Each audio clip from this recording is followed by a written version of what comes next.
Latest news updates కోసం ఇప్పుడే download చేసుకోండి మీడియా ఎఫెక్ట్స్ యాప్.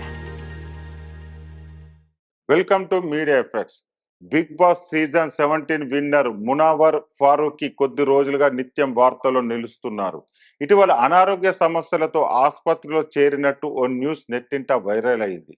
హాస్పిటల్ బెడ్పై దీనస్థితిలో ఉన్న మునవ్వర్ ఫోటో ఒకటి సోషల్ మీడియాలో చక్కర్లు కొట్టడంతో అభిమానులు ఆందోళనకు గురయ్యారు. ఇదిలా ఉంటే ఇటీవల మునీఫర్ రెండో వివాహం చేసుకున్నాడు. మేకప్ ఆర్టిస్ట్ మెహజాబిన్ కోట్వాల్ తో కలిసి మరోసారి వివాహ బంధంలోకి అడుగుపెట్టారు. ఇరు కుటుంబ సభ్యులు సన్నిహితుల సమక్షంలో 10 రోజుల క్రితం వీరిద్దరి వివాహం జరిగింది. ఈ జంట ఆదివారం ఐటీసీ మరాఠాలో వివాహ విందును ఏర్పాటు చేశారు.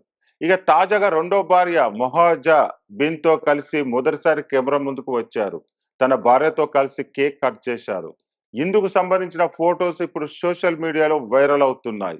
మునవ్వర్ రెండో పెళ్లి విషయాన్ని చాలా సీక్రెట్ గా ఉంచారు. అయితే అప్పటికి వీరి వివాహం గురించి నెట్టింట ప్రచారం జరిగింది. అలాగే వీరి వివాహ ఆహ్వాన పత్రిక కూడా నెట్టింట చెక్కలు కొట్టింది. మునవ్వర్ రెండో భార్య మొహజా బిన్ మోమన్ కమ్యూనిటీకి చెందిన మహిళ. వీరు దక్షిణ ముంబైలోని అగ్రిపాద ప్రాంతంలో నివసిస్తున్నారు. అయితే వీరిది ప్రేమ వివాహమా లేదా పెద్దలు కుదిర్చిన పెళ్ళా అనేది తెలియాల్సి ఉంది. ఇదిలా ఉంటే మునవ్వర్ కు గతంలోనే వివాహం జరిగింది. మొదటి భార్యతో ఓ కుమారుడు ఉన్నాడు. అలాగే ఇప్పుడు రెండో భార్య మొహజాబిన్ కు 10 ఏళ్ల కుమార్తె ఉన్నట్టు తెలుస్తుంది. బిగ్ బాస్ సీజన్ 70లో మునవ్వర్ ఆట తీరుతో ప్రేక్షకులు మరింత దగ్గరయ్యాడు. అంతకు ముందు స్టాండప్ కమెడియన్ గా తనకంటూ ఓ ఇమేజ్ ను క్రియేట్ చేసుకున్నాడు.